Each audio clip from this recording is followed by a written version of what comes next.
Hey, if you're facing tough times, and sooner or later we all face tough times, there's one sure way to get through them. It adds strength every time it's tried. Before we get to that, welcome to Mornings with Bishop Robert. Thanks for joining me. I do this for you, so I'm really glad you're here. My goal is to introduce people to the Jesus they never knew and help them get to know him and his word personally and better. So if our time together today speaks to your heart, let me invite you to like, subscribe, and share it with a friend. If you join our email list, you'll get a free copy of my book, Count to One. You'll get Mornings with Bishop Robert sent directly to your inbox every day, and you'll also have lots of other great benefits. So just click that link down below. You'll get all the information you need. You can add your name to our list. Well, our verse today is simple, yet powerful and profound. And I want to jump right in and begin unpacking it. It says, think about the things of heaven, not the things of earth. See, the Bible teaches us that we've been created by God to walk out specific works that God prepared beforehand so you and I could walk in them. To see them, you need to be looking up, so to speak. Eyes on the Lord, looking for his direction, surrounding yourself with his people, folks who can help you develop the specific gifts that he created in you. Looking to the future, most especially looking to the future that God has created for you to walk in. Well, that's often the most encouraging viewpoint one can take. In other words, looking up towards him who called you. Think about the things of heaven and then set out to take hold of them. Now don't use "I'm too young" as an excuse. David, the youngest brother among 8, was overlooked by everyone as unimportant. Well, everyone that is except God. He knew what he'd built into the young shepherd boy. Faithfulness, gentleness, the ability to be strong, a willingness for self-sacrifice. These were the qualities God wanted in the king. His age was of little concern to God.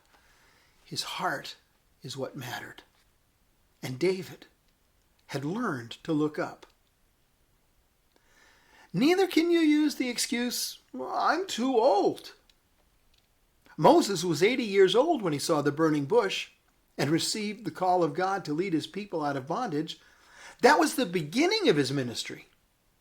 Moreover, he led the nation of Israel for 40 years. Learned to listen and obey, and he learned to follow so he could lead as well. Moses learned to look up. Hey, forget about the excuse that you're not good enough. Neither of these two men, nor any others we read about in Scripture, fulfilled their call perfectly. Not even close. David succumbed to adultery, then had the husband of the woman he slept with murdered. Moses got so angry with the people of Israel in the desert that his invitation to enter the Holy Land was lost. And he was only allowed to look upon from the river across to the land. Neither you nor I will do it perfectly either, by the way. We are frail followers at best. And the most courageous of us on the outside battle our fears on the inside. Yeah, we all have times we want to throw in the towel and call it quits. But that is precisely when we need to look up. We need to think about the things of heaven, not the things of earth. Look up and set your mind on things above.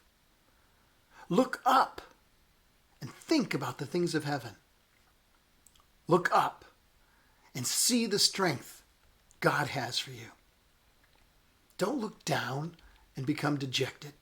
Don't look around and become distracted.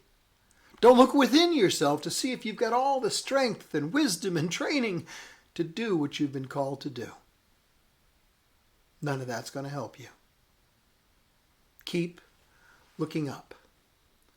Follow him who's leading you. He'll bring you where he wants you to be. God has created you to walk in good works that he created for you to do. Not your neighbor, not your bishop, you. He will equip you. He will put his gifts in you. He'll train you. And then he'll use you to advance his kingdom. And it will be wonderful. So keep looking up. Think about the things of heaven, not the things of earth. Well, we're out of time again today. But before I go, I do want to ask you to help me introduce people to the Jesus they never knew and help them get to know him and his word personally and better. Would you please like this video to help more people see it? And click follow or subscribe so that you and I can get together every day. Click the link in the description. You'll get the free copy of my book and get on our mailing list. And one more thing. Share this video with a friend, would you? Because as you do, you become part of the team, touching hearts all over the world with the love of Jesus. Thanks for helping.